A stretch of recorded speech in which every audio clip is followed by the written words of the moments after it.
Good morning if you're chilling in the Americas, good afternoon if you're resting in Europe, and good evening if you are meandering around in Asia.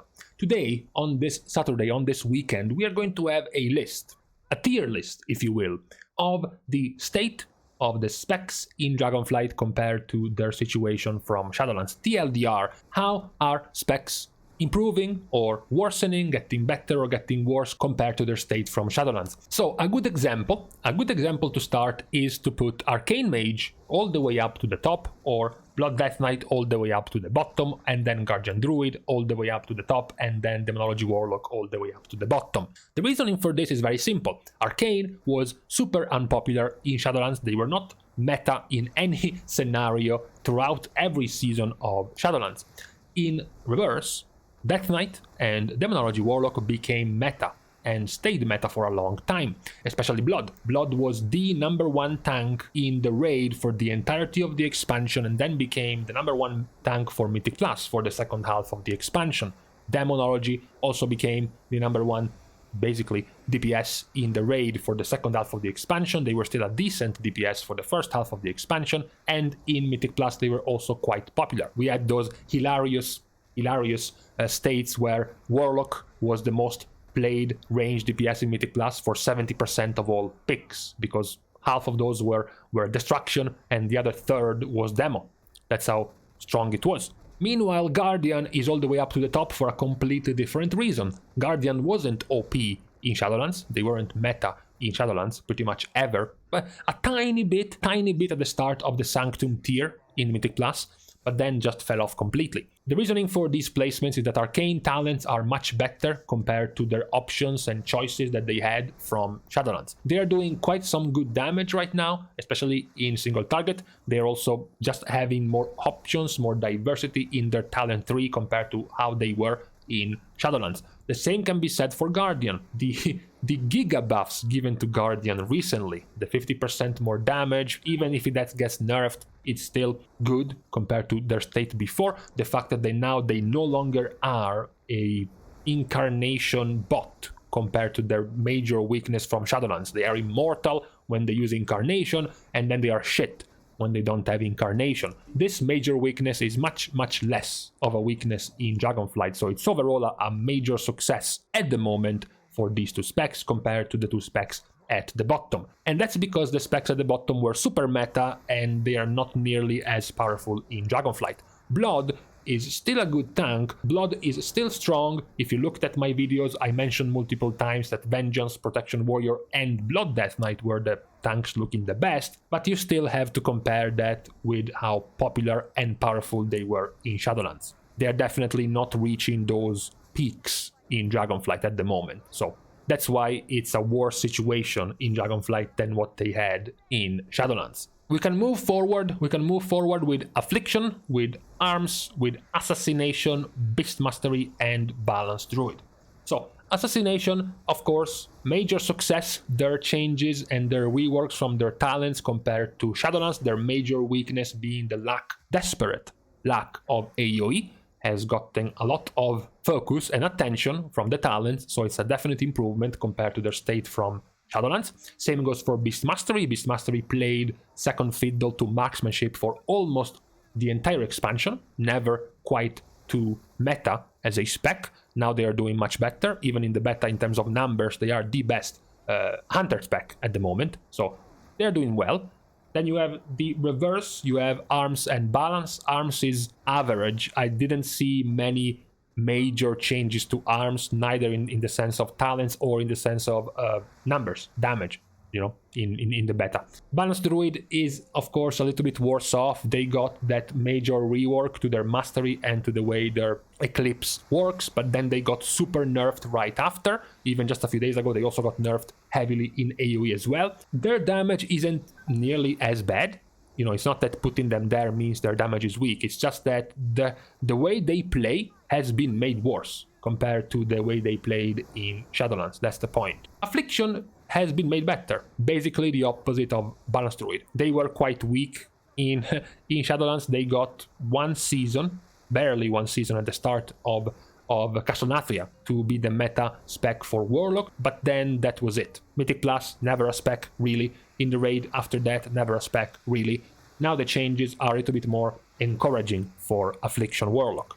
We then pick off immediately the two Demon Hunter specs together with Windwalker Monk, just to overload the top of our rankings, because both of the Demon Hunter specs have improved significantly compared to their Shadowlands counterpart, both in the terms of damage or just numbers and in terms of talents. Havoc and Vengeance had an expansion quite in the shadows, no pun intended, when it came to Shadowlands. Havoc was not or never really the meta spec, basically ever. Whether it was Mythic Plus or the raid, it wasn't the best, right? Vengeance was the same. Vengeance, similarly to Affliction, had a tiny bit of a moment at the start of Castlnathria where they were the main tank, and even then it was likely because Havoc was so weak that you didn't bring Havoc players in the raid, so you still wanted the Demon Hunter debuff, just bring a Demon Hunter tank. That was basically their saving grace in Season 1, but after that, they fell off completely. So now, with the changes to the talent trees, they have gotten significantly better, more sturdy. They do also way more damage than before. Same goes for Havoc. They have more options, more choices in their talents compared to before. Overall, it's a definite improvement compared to their Shadowlands version. Same can be said for Windwalker. Exact same reasons. Actually, no, not same reasons, because Windwalker was already meta in Shadowlands, especially in Mythic Plus. They were already one of the most powerful ones. The reason why they still make it to the top is because the talent trees address quite a few of their weaknesses, like we talked for Assassination and their weakness of AoE damage. The weakness for Windwalker was single target damage. The weakness for Windwalker in the old talents and the old way they worked was also the scaling. The new talents are addressing quite a few of these issues, so they make Windwalker much more promising compared to their situation from Shadowlands. Now, since we overloaded the top of our list, let's overload the bottom of our list in return. So please welcome at the bottom Destruction Warlock, Survival Hunter, Restoration Shaman, and Holy Priest. We have just listed a number of very meta specs from Shadowlands, which will not retain that level of meta-ness in Dragonflight. You know, that is mostly just the reason why they are down here, because of how powerful they were in the Shadowlands tiers, mostly the latter part of Shadowlands, and you shouldn't expect to see them nearly as dominant, nearly as oppressive or popular than what you saw in Shadowlands. Destruction is not particularly improving in Dragonflight. In fact, it's getting slightly weaker at what they did in Shadowlands, except in a nerfed state. And then you have the two healers, which lost their borrowed powers to do damage. Restoration Shaman lost their Vesper Totem and their Raging Vesper Vortex Legendary. Holy Priest, the exact same thing. They lost the Boon of the Ascended. They lost their damage combo. So both of these specs are not nearly as promising, especially in Mythic Plus, when it comes to having to gauge healer damage for how meta they will be in Mythic Plus. Both of these specs are not looking good at the moment. Now we can start to fill the middle a little bit more. We're going to be putting Brewmaster Monk in the I'll take it, honestly, tier. Then Discipline Priest right below, Elemental Shaman even further lower than that, Enhancement Shaman right in the middle, and Feral Druid all the way back up to the top. So Feral Druid, of course, many improvements in their talent tree in a very similar note to Assassination. Their weakness also was their slowness in applying AoE damage, which pretty much barred them from being good in Mythic Plus. Now they have gotten significant improvements in their talent trees, and they are much better overall compared to their version of Shadowlands. Also improvements to Brewmaster. They have somehow gotten even tankier, or I should say they have the tools to be tankier, because they also have the tools to do much more damage than they did before in Shadowlands. So they are definitely more of a heavy damage type of tank, if you so wish, compared to before. So overall, it's a definite improvement to the spec in general. Discipline, enhancement, stay somewhat in the middle. Enhancement, I was much more positive about it until they got that huge 25% damage nerf. It has gotten a little bit less bad, because now the 25% damage is 15% damage nerf, but still, the spec has better ways to play, but with the nerf, I'm still not sure overall how the spec is going to change. It's not that announcement was super meta from Shadowlands either, so the situation is kind of average for them. The same can be said for Discipline. Discipline could have been all the way to the bottom if Blizzard kept the nerf to Evangelism, but they reverted the nerf to Evangelism. They also nerfed a few other things, but they buffed a few others. In particular, they buffed their damage for Mythic Plus. So, to be fair, yeah, I mean, we could even put Discipline Priest here. Especially if you are a healer with a focus on Mythic Plus, then yeah, it is likely more positive overall as an outlook compared to Shadowlands, because now you can do more as a Discipline Priest in Mythic Plus compared to before, where you were very, very, very underplayed in Mythic Plus. The spec we put lower down in the disappointment category is Elemental. At the moment, Elemental still has issues. The nerf to Earthquake persists and is still there. They have gotten some slight damage buffs here and there, but they still have issues. Their AoE damage has gotten nerfed too much. Their single target damage around their fire side of the tree has still been made too weak to be very competitive. So overall, the situation compared to Shadowlands is not too promising, especially because in Shadowlands they weren't doing too well. You know, if Elemental came from being Demonology tier from Shadowlands and only got a few disappointing changes, then you could have put it here. The problem is that Elemental from Shadowlands was here.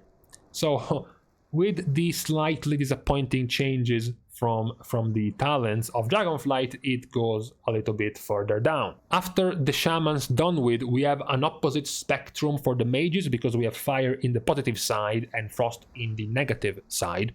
Fire Mage has gotten away with taking some of the shinier things from their talents and their borrowed powers and etc from Shadowlands and carry them over with them in their talents. You know, Pyroclasm, Sun King's Blessing, Fevered Incantation, a few other positive things they kept from the previous expansion, and Fire was already a decent to good spec anyways. So with the positive rework of their talent tree and the good situation they had before already, it's overall a positive situation for Fire. The exact opposite is for Frost. Frost was not in a positive situation in Shadowlands. They didn't have a positive rotation because it was mind-numbingly boring, and then what they get in Dragonflight is just more of the same. Nothing really changes. There is no major diversity and choices and options for the spec. It's still the same as before, so in general it's disappointing to see Frost still in the same state as they were before. Talking about this and repeating this for the exact same reason, we can pick Unholy and Frost DK. There you go. Now you have the two Frost specs next to each other for the exact same reasons.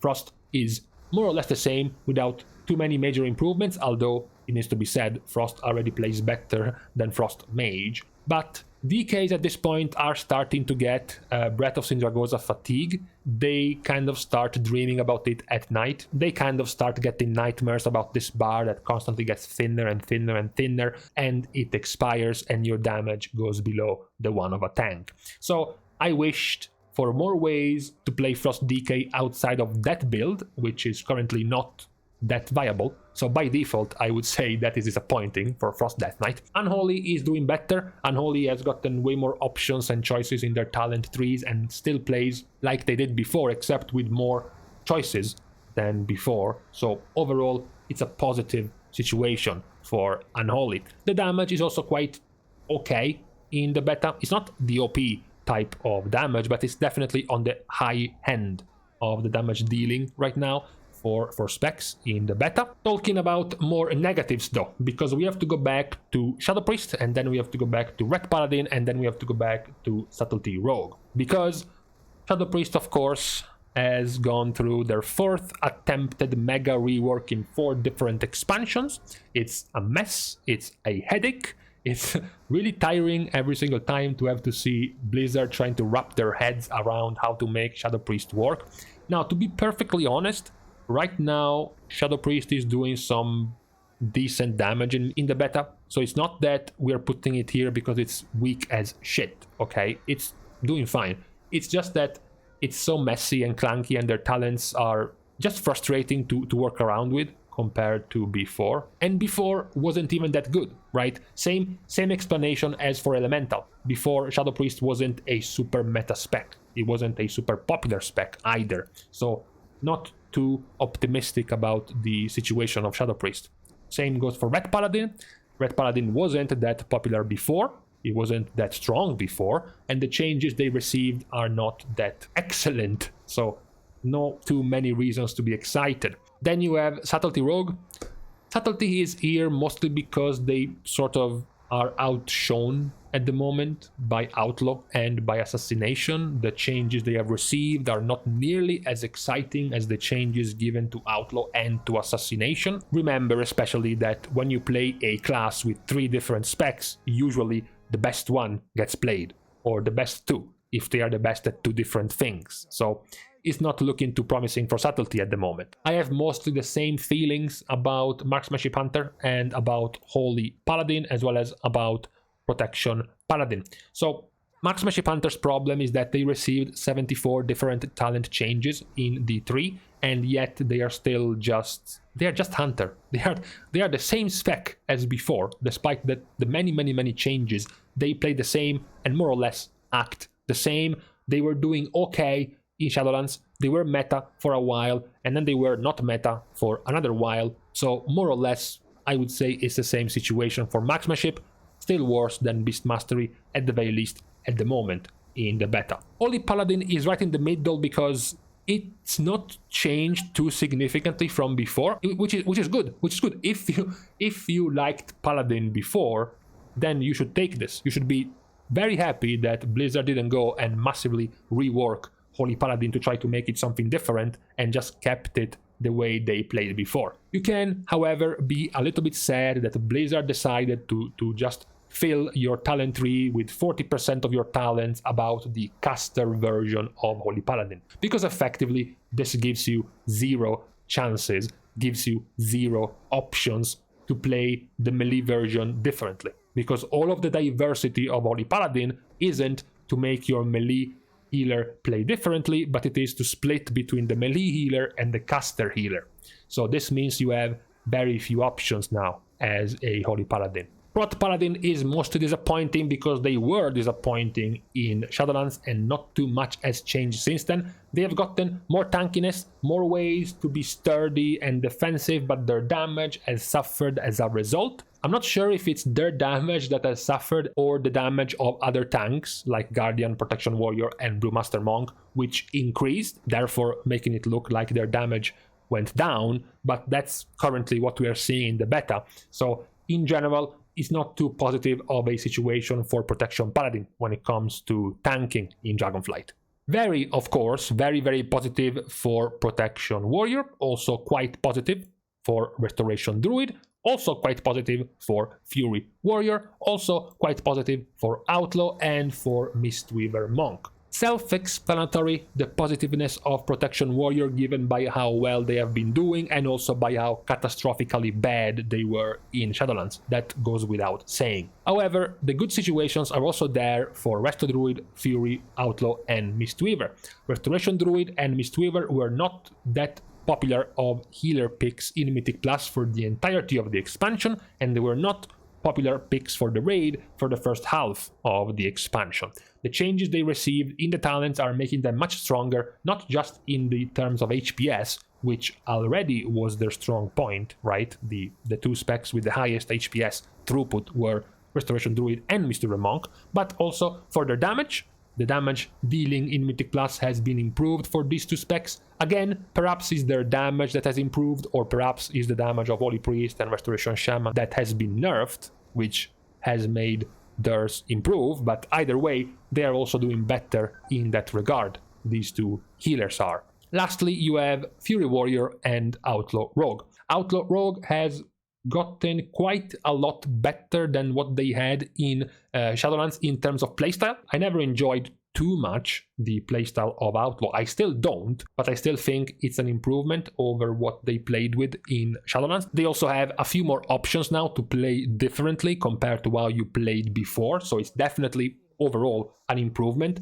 for the situation of Outlaw a rogue. Warrior is there mostly because of the numbers they are doing right now in the beta, which are quite promising and optimistic, and also the way they play. More like thank you Blizzard for not changing too much, because Fury was already playing quite well. Fury was already quite the engaging, right? Quite the enjoyable spec to play. So in Dragonflight, they are also playing more of the same, even faster in some cases. We will have to see if the build is going to be the meta build, but it does have its options, it does have its choices to be an interesting and engaging spec, more or less on a similar note to what you had in Shadowlands, with just slightly more options. So that is the stock standard definition of improving, of being just slightly better than how you were before. So with this last spec done with, we have now finished all of the specs. Of course, we are not keeping here Evoker because they didn't have their presence really from Shadowlands. This is all of the specs. There is a good balance, and I'm happy to see that there are more improvements than there are worsenings. We have more in the top half than we have in the bottom half, so at the very least, that's positive, right? It will be interesting to see how these specs are going to translate their situation, positive or negative, into meta, into how actually powerful they will be. Because of course, improving by a lot, like Arcane, doesn't mean you will be meta just because you improved, and becoming worse and becoming less fun or less powerful than before, like Survival or Destruction, doesn't mean you can't be meta, right? So it's gonna be interesting to see how the first season, the meta in the first season of Dragonflight will play out, now that we see the current state of the specs in terms of how they improved or how they worsened coming in the next expansion. So for today and for this Saturday, I'm going to leave you to the rest of your weekend. Thanks, of course, as usual, starting with my Patreon supporters for contributing and supporting me and this channel to continue to provide you all guys with WoW content for all of you to enjoy.